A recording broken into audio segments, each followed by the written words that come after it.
Hey guys, welcome back. Um, Sorry, my kids are driving me crazy. I'm gonna read another couple chapters of Holes today. We left off at the end of chapter 16, so we're gonna read chapter 17 through 19 today. For the next week and a half, the boys continued to dig in and around the area where X-Ray had supposedly found the gold tube. They widened X-Ray's hole, as well as the holes that Armpit and Squid had been digging, until the fourth day, when all three holes met and formed one big hole. As the days wore on, the warden became less and less patient. She arrived later in the morning and left earlier in the afternoon. Meanwhile, the boys continued to dig later and later. "This is no bigger than it was when I left you yesterday," she said after arriving late one morning, well after sunrise. "What have you been doing down there?" "Nothing," said Squid. It was the wrong thing to say. At just that moment, Armpit was returning from a bathroom break. "How nice of you to join us," she said. "And what have you been doing?" "Well, I had to, go."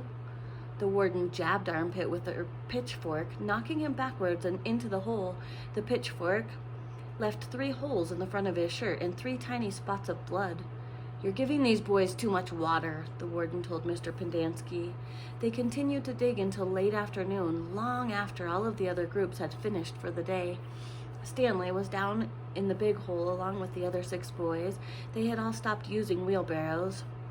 He dug his shovel into the side of the hole. He scooped up some dirt and was raising it up to the surface when Zigzag's shovel caught him in the side of the head. He collapsed. He wasn't sure if he passed out or not. He looked up to see Zigzag's wild head staring down at him. Head staring down at him. "I ain't digging that dirt up," Zigzag said. "That's your dirt." "Hey, Mom," Magnet called. "Caveman's been hurt." Stanley brought his fingers up to the side of his neck. He felt his wet blood and a pretty big gash just below his ear. Magnet helped Stanley to his feet and then up and out of the hole. Mr. Sir made a bandage out of a piece of his sack of sunflower seeds, and he taped it over Stanley's wound, and then he told him to get back to work. "It isn't nap time." When Stanley returned to the hole, Zigzag was waiting for him. "That's your dirt," Zigzag said. "You have to dig it up. It's covering up my dirt."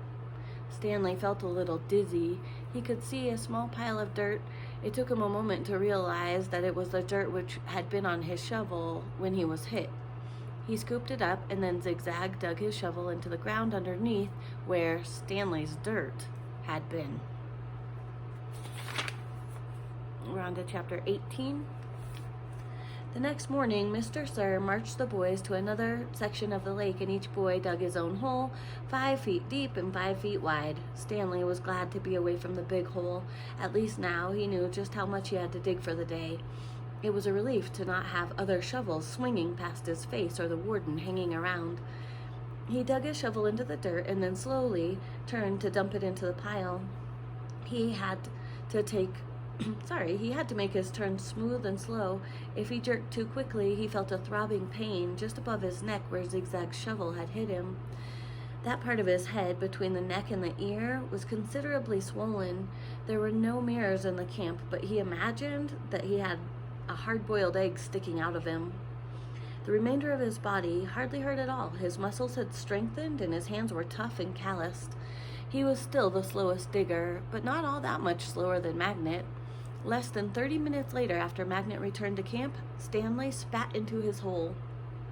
After his shower, he put his dirty clothes in his crate, and he got out his box of stationery. He stayed in the tent to write the letter to Squid and the other boys.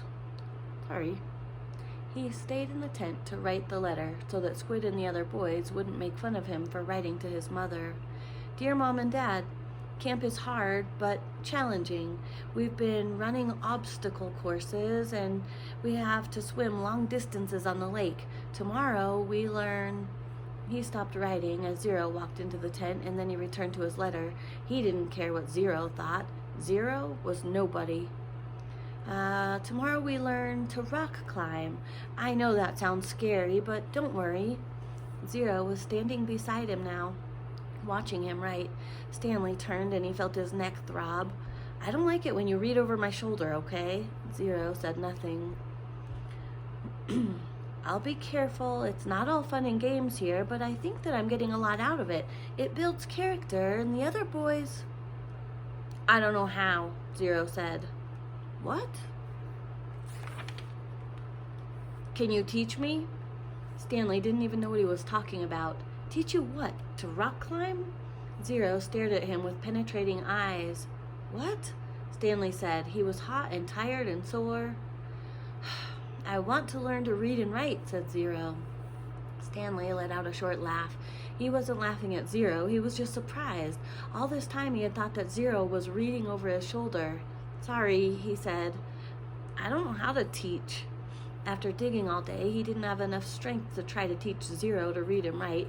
He needed to save his energy for the people who counted. You don't have to teach me to write, said Zero. Just to read. I don't have anybody to write to.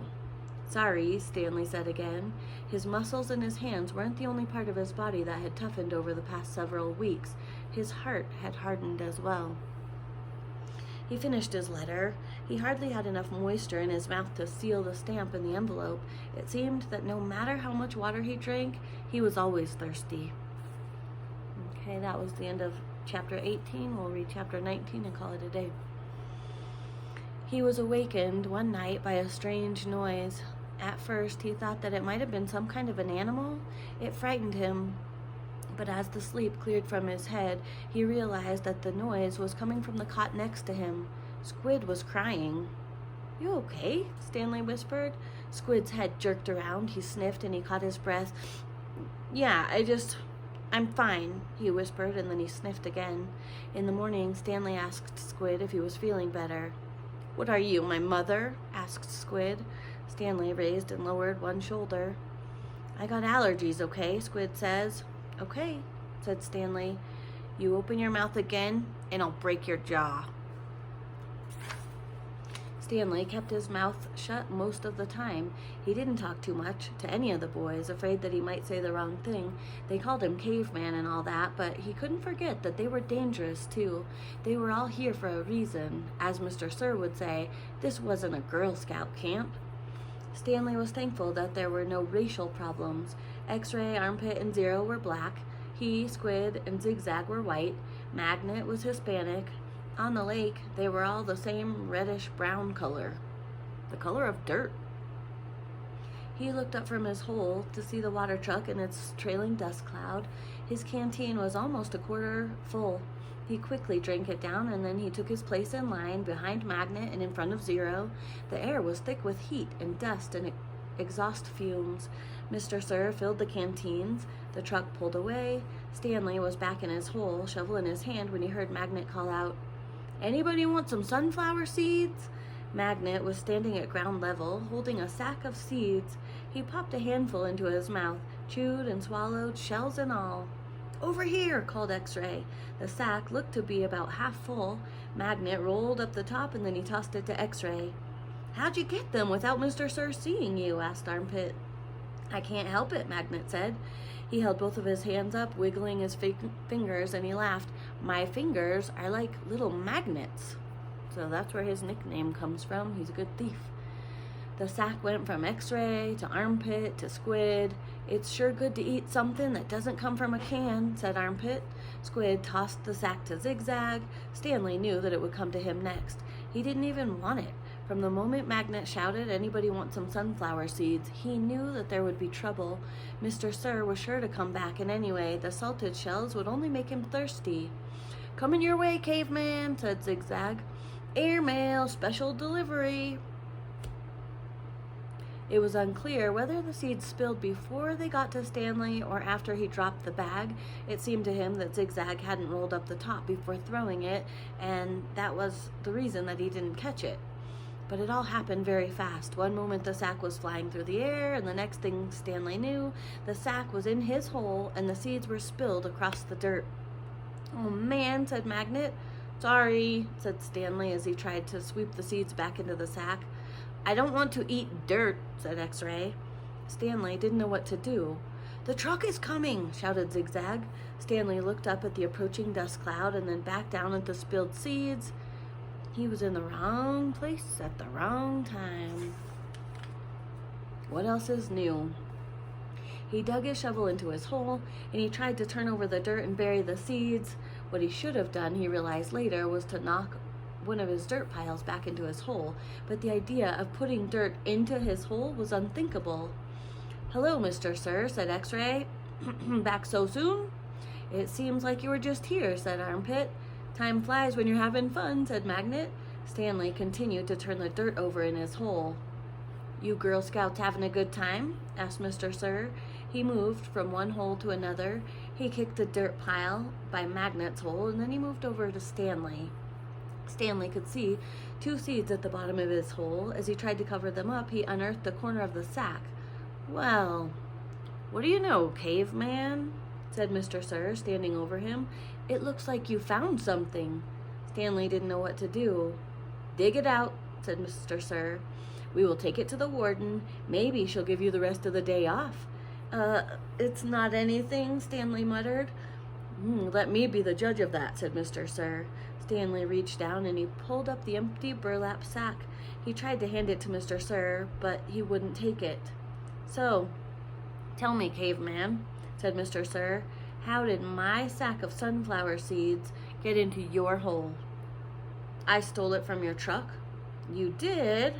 "Yes, Mr. Sir." "Well, what happened to all the sunflower seeds?" "I ate them." "By yourself?" "Yes, Mr. Sir." "Hey, caveman," shouted Armpit. "How come you didn't share any of those with us?" "That's cold, man," said X-Ray. "I thought you were our friend," said Magnet. Mr. Sir looked around from one boy to another and then back to Stanley. "We'll see what the warden has to say about this. Let's go." Stanley climbed up and out of his hole, and he followed Mr. Sir to the truck. He still held the empty sack. It felt good to sit inside of the truck, out of the direct rays of the sun. Stanley was surprised that he could feel good about anything at the moment, but he did.